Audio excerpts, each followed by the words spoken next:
Breaking news BRS మాజీ MLA Patnam Narender రెడ్డికి high court shock ఇచ్చింది.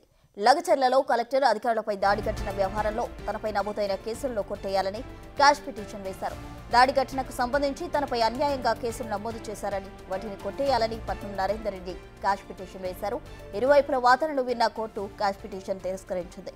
ప్రస్తుతం పట్నం నరేందర్ రెడ్డి చర్లపల్లి జైల్లో ఉన్నారు.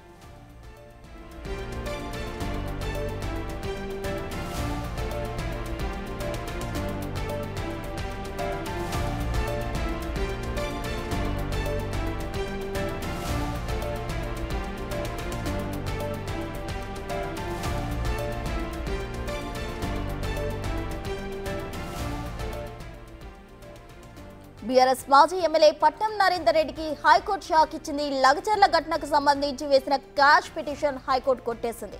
లగచర్లలో కలెక్టర్ అధికారులపై దాడి ఘటన వ్యవహారంలో తనపై నమోదైన కేసులు కొట్టేయాలని క్వాష్ పిటిషన్ వేశారు. పట్నం నరేందర్ దాడి ఘటనకు సంబంధించి అన్యాయంగా కేసులు పెట్టారని, వాటిని కొట్టేయాలని పట్నం నరేందర్ రెడ్డి క్వాష్ పిటిషన్ వేశారు. అయితే ఇరువైపుల వాదనలు విన్న కోర్టు క్వాష్ పిటిషన్ కొట్టేసింది. ప్రస్తుతం పట్నం నరేందర్ రెడ్డి చర్లపల్లి జైల్లో ఉన్నారు.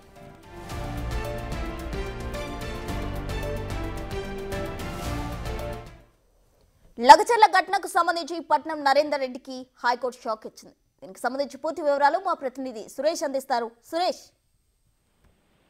మాజీ ఎమ్మెల్యే పట్నం నరేందర్ రెడ్డికి సంబంధించిన క్వాష్ పిటిషన్ పై హైకోర్టు తీర్పు వెల్లడించింది. లఘుచర్ల దాడి ఘటనలో తన రిమాండ్ సవాల్ చేస్తూ హైకోర్టులో క్వాష్ పిటిషన్ వేయడం జరిగింది. క్వాష్ పిటిషన్ పైన ఇరు వాదనలు విన్న హైకోర్టు ఈ రోజు తీర్పు వెల్లడించడం జరిగింది. దాన్ని కొట్టివేయడం జరిగింది. ఆయన వేసిన క్వాష్ పిటిషన్ ని కొట్టివేస్తూ కింది కోర్టుకి బెయిల్ విషయంలో కొన్ని సూచనలు చేయడం జరిగింది. మెరిట్ ఆధారంగా నిర్ణయం తీసుకోవాలని చెప్పేసి కూడా కోర్టుకు కొన్ని సూచనలు చేసింది. కానీ లఘుచర్ల దాడి ఘటనలో చాలా కీలకమైన నిందితుడుగా నరేందర్ రెడ్డి ఉన్నాడని చెప్పేసి పోలీసులు రిమాండ్ రిపోర్ట్ లో పేర్కొనడం జరిగింది. మొత్తం కథ, కర్మ, క్రియ అన్ని కూడా ఈయననే మొత్తం ప్లాన్ చేసి అదంతా కూడా దాడికి ఉసిగొల్పారని చెప్పేసి కూడా పోలీసులు రిమాండ్ రిపోర్ట్ లో క్లియర్ గా మెన్షన్ చేశారు. సురేష్ కి పట్నం నరేందర్ రెడ్డి పలుమార్లు ఫోన్లు చేసి దాడి అధికారులు వస్తే ఎలా దాడి చేయాలి, ఎలా రెచ్చగొట్టాలి ప్రజల్ని అని చెప్పేసి కూడా కుట్ర చేసి ఈ దాడికి పాల్పడ్డారని చెప్పేసి కూడా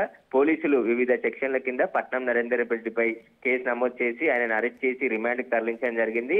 ఆయనను ఈ కేసులో A1 గా చేర్చడం జరిగింది. A2 గా సురేష్ ని పెట్టడం జరిగింది. సురేష్ ప్రస్తుతం పోలీస్ కస్టడీలోనే ఉన్నారు. ఈ రోజు రెండో రోజు ఆయనని విచారిస్తున్నారు. ఇప్పుడు పట్నం నరేందర్ రెడ్డికి హైకోర్టులో చుక్కెదిరని చెప్పొచ్చు. ఎందుకంటే ఆయన రిమాండ్ ను పోలీసులు చేసిన రిమాండ్ ని ఆయన సవాల్ చేస్తూ రిమాండ్ ని కొట్టివేయాలని చెప్పేసి కూడా క్వాష్ పిటిషన్ వేయడం జరిగింది. దీనిపైనే హైకోర్టు సుదీర్ఘ వాదనలు విన్న తర్వాత ఈ రోజు తీర్పు వెలువడించడం జరిగింది. దీంతో ఇక ఖచ్చితంగా ఆయన జైల్లో ఉండాలి, కేసును ఎదుర్కోవాల్సిన పరిస్థితే. ఖచ్చితంగా దీని వెనకాల ఎవరెవరు ఉన్నారనే దానిపైన పోలీసులు ఇంకా దర్యాప్తు చేస్తున్నారు. పట్నం నరేందర్ రెడ్డిని కూడా కస్టడీ పిటిషన్ కూడా వికారాబాద్ కోర్టులో పెండింగ్ లో ఉంది కాబట్టి ఇప్పుడు హైకోర్టు క్వాష్ పిటిషన్ కొట్టివేసింది కాబట్టి ఇక కస్టడీకి కూడా ఇచ్చే అవకాశం కనబడుతుంది.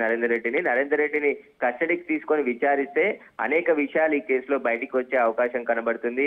ఎందుకంటే అక్కడ ఉన్న రైతులలో కలిసిపోయి కొంతమంది ఉద్దేశపూర్వకంగానే కుట్ర చేసి అక్కడికి వచ్చిన కలెక్టర్ తో పాటు అధికారులపై విచక్షణ రహితంగా దాడులు చేసి రాళ్లు, కట్టెలు, కారం పొడితోని అక్కడ దాడికి ముందుగానే పథకం ప్రకారం దాడికి పాల్గొన్నారని చెప్పేసి కూడా పోలీసులు రిమాండ్ రిపోర్ట్ లో స్పష్టంగా మెన్షన్ చేయడం జరిగింది. ఇక ఇప్పటికే సురేష్ ని పోలీసులు కస్టడీకి తీసుకొని విచారిస్తున్నారు కాబట్టి నిన్న కొడంగల్ డిఎస్పీ కార్యాలయంలో పూర్తిగా విచారించడం జరిగింది. పలు కీలక అంశాలు ఆయన నుంచి రాబట్టడం జరిగింది. ఈ రోజు కూడా విచారిస్తున్నారు.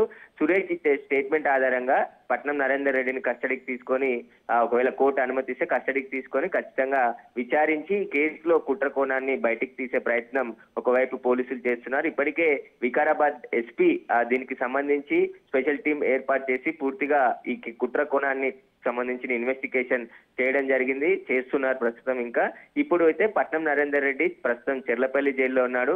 ఆయన బెయిల్ పిటిషన్ పై, కస్టడీ పిటిషన్ పై కూడా కింది కోర్టు ఇక నిర్ణయం తీసుకునే అవకాశం కనబడుతుంది. ఎందుకంటే క్వాష్ పిటిషన్ పెండింగ్ లో ఉంది కాబట్టి హైకోర్టు గైడ్ లైన్స్ ప్రకారం నిర్ణయం తీసుకుందామని చెప్పేసి కూడా కింది కోర్టు ఆలోచించుంటది. కాబట్టి ఈ రోజు లేదా రేపు కింది కోర్టులో కూడా నిర్ణయం వెలువడించే అవకాశం కనబడుతుంది. Right Suresh, thank you.